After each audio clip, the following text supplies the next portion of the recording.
네, 오늘 밤 한국 축구대표팀이 태국과 북중미 월드컵 아시아 2차 예선 3차전을 치르게 됩니다.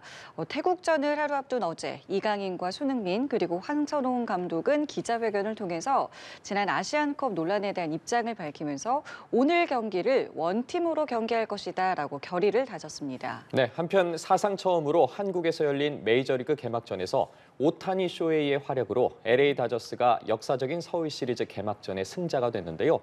관련 내용들 최동호 스포츠 평론가와 함께 짚어보겠습니다. 어서 오십시오.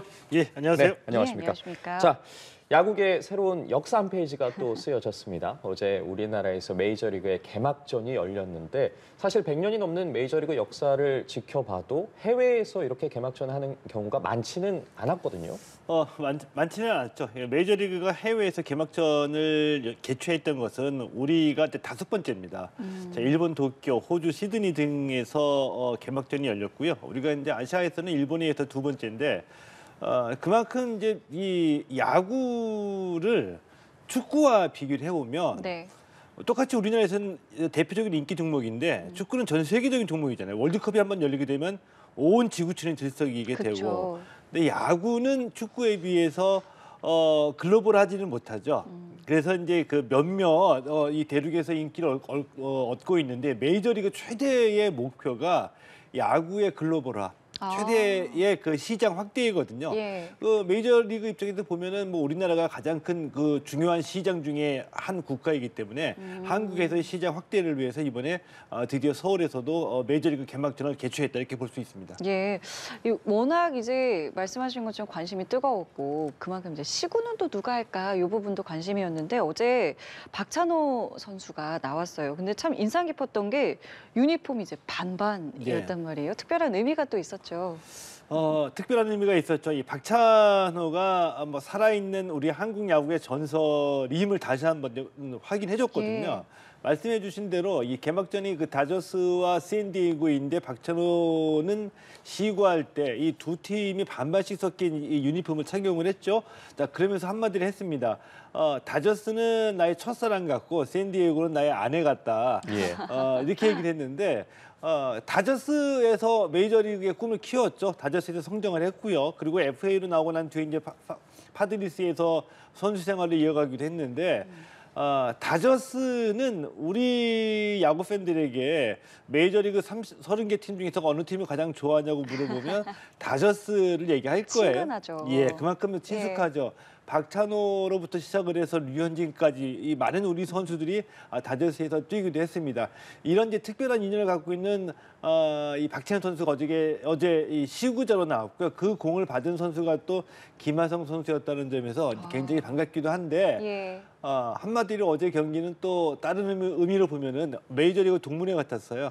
그러니까 우리나라 팬들도 잘 알고 있는 메이저리그에서 뛰었던 일본 선수들 있죠. 네. 우에하라 선수라든지 또 괴물투수로 불렸던 마츠자카 선수도 어제 모습을 드러냈거든요.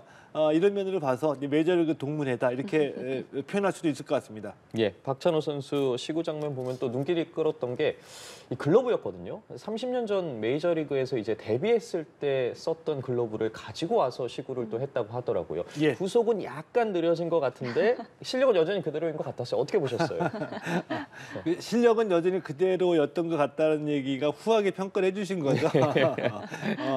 그래도 전성기 박찬호를 연상케 하는 이제 그런 공을 던졌거든요. 이 박찬호는 은퇴하고 난 뒤에도 사실 잘 아시는 것처럼 쉴 틈이 없었죠. 뭐 예능이나 방송 또 각종 행사를 많이 참석을 했는데 그곳에서 공을 던지는 모습을 여러 번 봤거든요. 그러니까 본인이 공 던지는 거를 훈련하지 않아도 주위에서 훈련을 시켜줬던 것 같아요.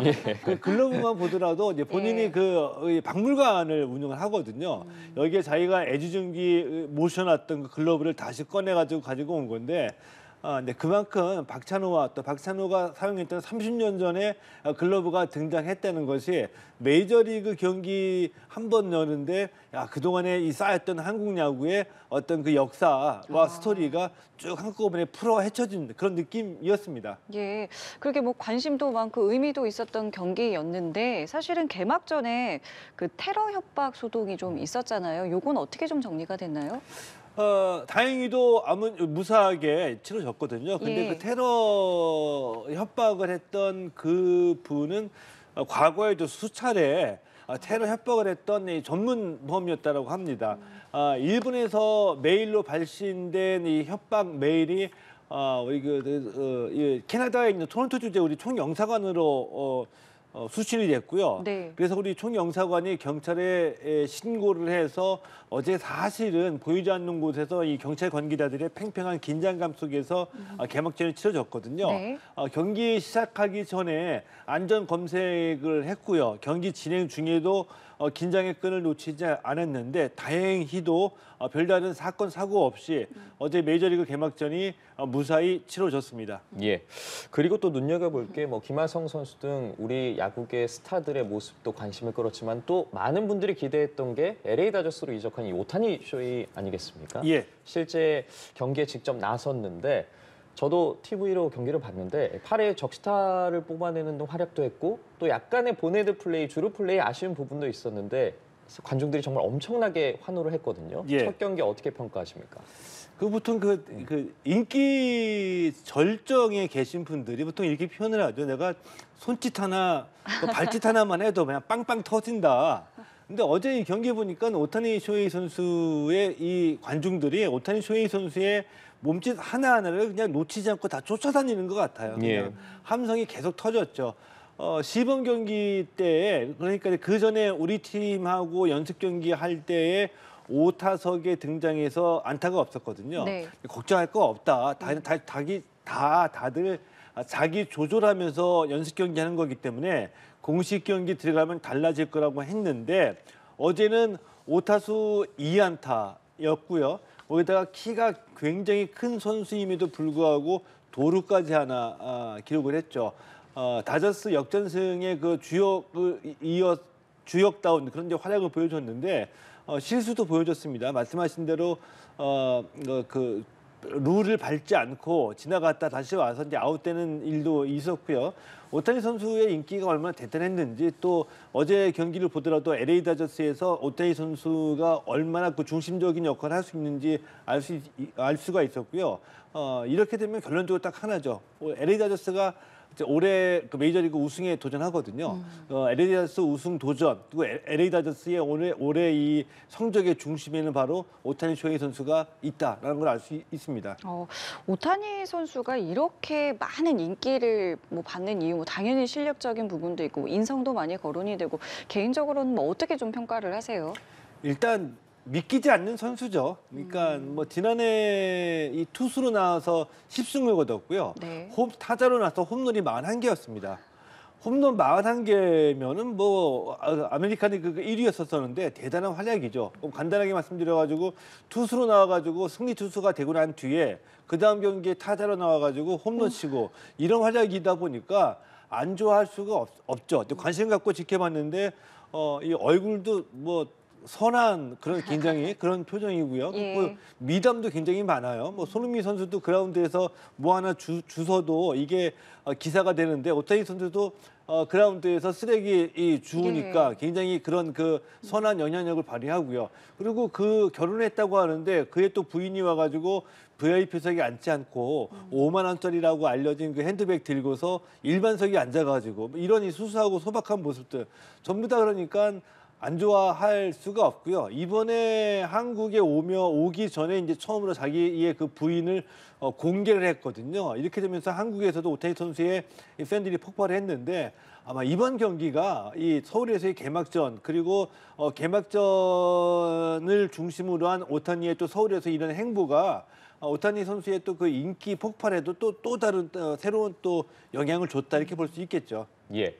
정말 만화 같은 선수가 오타니 선수인데 저희가 정말 세계 최고의 선수들을 논할 때 고트라고 하죠. GOAT. 역대 그렇다면 가장 최고의 선수는 누구냐? 이런 질문을 많이 받게 되는데 평론가께서 보시기에 이제 한일 통틀어서도 그렇고 아시아에서 그렇다면 오타니 선수가 투수로서는 고트, 역대급 1번 선수라고 평가할 수 있을까요? 역대급이죠. 왜냐하면은 지금까지 예를 들어서 박찬호나 아니면 마츠자카나 이런 선수들을 봤을 때 투수면 투수, 타자면 타자로서 역대 그 대단한 활약을 보여줬습니다. 그런데 오타니 선수는 너무 이제 비현실적이죠. 투수, 타자 이 두 양쪽으로 뛰어난 활약을 보여주고 있기 때문에 이제 간단하게 핵심적으로 말씀을 드리면 오타니 선수는 100년에 한 번 나올까 말까 한 선수다. 그리고 마츠자카나 박찬호나 뭐 류현진 선수 등은 한 50년, 30년에 한 번 나올까 말까 한 선수다 이렇게 평가할 수 있겠습니다. 역대급이라고 한다면 역시 오타니 쇼헤이 선수를 들 수 있죠. 네, 그 우리의 샌디에이고의 김하성 선수도 사실은 대단한 선수잖아요. 올 시즌 활약은 어떻게 좀 전망하고 계세요? 올 시즌에 잘할 것 같아요. 그리고 또 잘해야 되는 이유가 있습니다. 뭐 잘 아시는 것처럼 김하성 선수 지난해에 메이저리그 정상의 내야수로 성장을 했죠. 그래서 이제 우리나라 선수로는 최초로 이 골드 글러브를 수상하기도 했고요. 그런데 샌디에이고와의 계약 기간이 딱 올 시즌까지입니다. 올 시즌이 끝나면은 FA로 나오게 되거든요. 그러니까 올 시즌 시작하기도 전에 벌써 미국 현지에서는 이 김하성 선수의 몸값을 두고서 FA로 나오게 되면 1억 달러 정도 될 것이다라고 평가를 받고 있는데 이 김하성 선수 입장에서는 올 시즌 성적이 FA 시장에 나와서 자신의 몸값 평가와 직결될 수도 있기 때문에 더 신경 쓰지 않을 수 없는 그런 해이기도 하거든요. 그래서 부상이 없다면 뭐 좋은 활약 보여줄 것으로 예상이 되고요. 어제는 안타가 없었습니다. 근데 어제 하기 전에 미국에서 있었던 시범 경기에서는 이 타율이 3할 8리를 기록을 했고요. 뭐 어제 경기는 안타는 없었지만 수비에서는 좋은 모습 보여줬고요. 이 타격감은 조금 늦게 발동이 걸릴 수도 있거든요.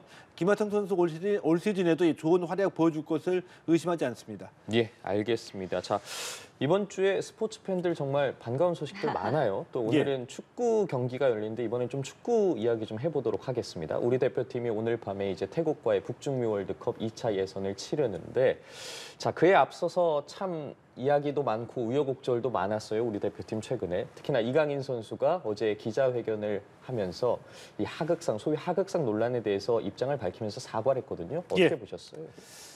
이강인 선수 어제 대표팀 훈련하기 전에 이 많은 사랑을 받았는데 보답하지 못했다. 선수로서뿐만이 아니라 한 인간으로서 더 좋은 사람이 되도록 노력을 하겠다. 사과를 했습니다. 저는 이강인 선수로서는 뭐 런던 가서 손흥민 선수에게 사과했고요. 또 대표팀의 이 경기 앞두고서 어제 대국민 또 축구 팬들에게 사과를 했습니다. 이강인 선수로서는 할 수 있는 거는 다 했다라고 봅니다. 자, 이제는 이강인 선수 지켜보면서 그의 활약의 박수를 보내자라는 말씀을 드리고 싶고요. 더군다나 이 손흥민 선수는 어제 인터뷰에서 이강인 선수를 보듬어 주자라는 메시지를 다시 한번 보여줬죠. 때문에 오늘 경기에서 우리가 가장 보고 싶어하는 모습, 이강인 선수의 이 어시스트를 받아서 손흥민 선수가 이 골을 넣는 이런 장면이 한번 좀 나와줬으면 좋겠다라는 게 저희 생각이고요. 그리고 오늘 경기 그동안 많은 논란을 겪어서 드디어 오늘 태국전이 열립니다. 이기는 것도 중요하고 그리고 우리 선수들이 좀 더 우리 팬들이 바라는 이 좀 조직력 있는 모습 이런 플레이로 이왕이면 점수차 크게 골 많이 넣고 이겨주기를 간절히 좀 원합니다. 근데 축구 팬들은요, 이 축구 협회에 대해서는 아직도 좀 뭔가 글쎄요, 좀 미심쩍은 눈빛을 보내는 것이 지금 뭐 축구 협회와 회원 직원들과 이제 선수들이 아시안컵 기간에 뭐 카드놀이를 했다, 뭐 이런 내용들 좀 있고 최근에 어떤 유니폼과 관련해서 뒷거래 의혹도 좀 나오고 있는데 이걸 좀 시원하게 좀 이야기 좀 해줬으면 하는데 축구협회에서는 참 이렇게 좀 답답하게 나온다 이런 이제 여론들이 좀 있는 것 같아요. 그러니까 이 축구협회가 좀 답답하게 느껴지는 게 축구협회뿐만이 아니라 우리나라 그 대부분의 체육단체들이 이런 뭐라고 할까요? 여론 대응 능력이 굉장히 떨어지거든요. 그러니까 이게 무슨 얘기냐면은 이 아시안컵에서 발생했던 클린스만 감독의 그 경질 그 파동 이후에 계속 이 수세에 몰려 있거든요. 수세에 몰리면서 아무런 적극적인 대응이 없이 그냥 복지부동해서 이 또한 지나가리라. 그냥 오늘 우리 경기에서 대표팀이 크게 이겨주면 조용해지겠지. 이런 자세를 계속 보여주고 있는데 우리 국민이 또 우리 축구 팬들이 원하는 일종의 이 한국 축구 또 축구협회의 쇄신 방안을 먼저 들고 나와서 던져서 의견을 주세요. 적극적으로 반영을 하겠습니다. 라고 발표를 하게 되면 축구협회가 지금의 국면을 주도권을 쥐고 끌고 나가는 형태로 바꿔나갈 수가 있거든요. 자, 그런 식으로 때로는 여론에 대응을 해서 국면 전환을 기도를 해야 되는데 아무런 자세가 없어요. 그리고 지금까지 지적받았던 것 중에 하나, 크리스만 감독 잘못 뽑았다. 또 물론 이제 중요한 지적이지만 그 이면에 있었던 어떤 과정을 거쳐서 뽑았는지 절차는 지켜졌는지 이거에 대한 불만이거든요. 그리고 이번에 그 이강인 선수 건과 관련된 하극상 문제와 관련해서도 이강인 선수에 대한 비판도 있었지만 이강인 선수 포함해서 대표팀 관리 그리고 이강인 선수가 문제가 불거졌을 때에 선수들을 보호하는 자세가 보여지지 않았다. 이거는 분명히 축구협회를 향한 그 비판의 지점이기 때문에 이런 거를 종합적으로 해서 쇄신 방안을 먼저 발표하고 국민 또 이 축구 팬들의 여론을 구한다고 적극적인 자세로 나오는 것이 그게 이제 축구협회가 살 길이고 국면 전환을 시도하는 하나의 가장 그 유리한 방안일 텐데 이런 것 저런 거 아무것도 없이 지금 이 아시안컵이 끝나고 난 뒤에 한 달이 넘었는데도 계속해서 비난받고 비판받고 계속 여론에 밀려가지고 복지부동하는 자세가 굉장히 좀 답답하게 느껴지죠. 예, 팬들이 원하는 좀 수준에 맞게 대처하는 모습이 필요해 보입니다. 다시 좀 오늘 경기로 돌아보도록 하겠습니다. 오늘 명단 보면 사실 해외파 선수들도 좀 있고 또 황선홍 임시감독 체제에서 또 소집해서 발을 맞춰볼 시간도 상당히 부족하지 않았습니까? 우리 선수들 컨디션적인 부분에 대해서 걱정할 필요는 없을까요? 어떻게 보세요? 컨디션은 항상 어려웠죠. 근데 원래 대표팀 경기가 이렇습니다. 그러니까 국가대표 감독이 대표 선수들 불러 모아가지고 기술 가르치고 개인기 가르치고 이렇게 전술을 연습해가지고 충분히 훈련하고 난 뒤에 경기하는 게 아니거든요. 항상 시간이 없기 때문에 이제 국가대표팀 감독은 자신이 이런 축구를 하겠다는 그림을 그려놓고 그 축구를 잘할 수 있는 선수들을 뽑아서 조합해가지고 경기를 하는데 이번에는 그 와중에도 시간이 굉장히 부족을 했죠. 때문에 황선홍 감독이 선수들에게 많은 것을 요구하지 않을 겁니다. 그러니까 우리 선수들이 가장 잘할 수 있는 전술 중에서 특이하게 자기가 포인트를 주는 이것 하나만 더 플러스해가지고 오늘 경기 나설 것으로 보이거든요. 자, 그럼에도 불구하고 워낙 태국과는 우리가 이 수준 차이가 있기 때문에 오늘 경기의 핵심은 뭐냐. 선수들이 잘하는 게 중요하다. 근데 뭐를 잘한다는 게 경기력이냐 기술이냐 이것이 아니라 지난번 아시안컵 때 갈등 때문에 우리가 갖고 있는 실력을 보여주지 못했다. 선수들의 마음을 하나로만 묶으면 그래서 우리가 갖고 있는 실력을 제대로만 보여주면 충분히 이길 수 있는 경기다. 네. 그 역할을 이제 이 황선홍 감독이 해야 되는 거고요. 그게 자신이 있으니까 이강인 선수를 불러들였고 또 이강인 선수가 어제 사과를 한 것이기 때문에 오늘 뭐 좋은 경기 또 이 좋은 모습 보여줄 거라고 봅니다. 뭐 어떤 전략을 가지고 나올지 말씀하신 것처럼 참 궁금한데 뭐 선발 라인업 이제 나와봐야 알겠습니다만은 뭐 어떤 부분 좀 눈여겨보고 계세요? 일단은 이강인 선수가 과연 어떻게 하느냐 이게 플레이의 핵심이고요. 그다음에 중요한 것은 이번에 황선홍 감독이 뭐 주민규나 또 이명재나 정우영 같은 그동안 외면받았던 K리그 선수들을 많이 뽑았죠. 이들에게 어느 정도의 기회를 주느냐, 또 기회가 왔을 때 특히 주민규 선수 같은 경우에 국제 무대에서 어느 정도의 경쟁력을 보여줄 수 있느냐, 이게 이제 가장 중요한 또 관전 포인트 중에 하나라고 볼 수가 있겠고요. 그리고 지난번 아시안컵 때 우리가 중동 팀한테도 그렇고 이 미드필드에서 굉장히 좀 약점을 노출했거든요. 미드필드 약점을 보강하기 위해서 뭐 정호연 선수들 따로 K리그에서도 선수들을 뽑아가지고 보완을 했는데 제가 봤을 때는 우리가 지금 우리 대표팀의 가장 큰 특징인 이 공격의 화려한 면만 보고서 이쪽에만 포커스가 집중되어 있거든요. 근데 수비 불안의 그 근본적인 원인도 미드필드가 약하기 때문에 수비에 대한 부담이 증가되는 겁니다. 자, 그래서 이 미드필드가 지난 대표팀에 비해서 어느 정도 강화됐는지 이것도 좀 주의 깊게 지켜볼 지점 중에 하나이죠. 예, 알겠습니다. 오늘 밤 우리 선수들의 선전 기대해 보도록 하겠습니다. 지금까지 최동호 스포츠 평론가와 이야기 나눠봤습니다. 말씀 고맙습니다. 네, 고맙습니다. 감사합니다.